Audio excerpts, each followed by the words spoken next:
Napapansin nyo ba sa mga pamilya, kung sino yung laging nagbibigay ng pinakamaraming regalo, siya ang walang natatanggap. O kaya, isang kapraso ang natatanggap. Ang daming ibinigay, wala man lang natanggap. Palitan nyo naman yan sa pamilya nyo. Hindi naman yung laging tagabigay, taon-taon siya ang bigay ng bigay, tapos iniisip nyo, ay, may pera naman siya, kaya nga siya nagbibigay, so hindi ko na lang siya bibigyan. Nag-iintay-intay din yun, kahit saan pala bigay, kahit pala isang medyas, isang panyo, isang kalachuchi. Pa-appreciate din niya yun. Baguhin nyo ang tradition, mga kapatid, sa mga pamilya, na yung Santa Claus, siya na lang lagi, taon-taon. Tapos wala man lang nagbibigay sa kanya, ipinagdaramdam din niya yun, di lang kumikibo. So mahalaga, maging thoughtful tayo.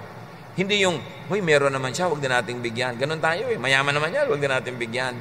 Pareho mo rin yun na tao, naghahanap din yun ng kahit konting pagtingin. So importante, iniiba natin, hindi tayo tanggap lang ng tanggap. We always get and forget. And the other people always give and forgive.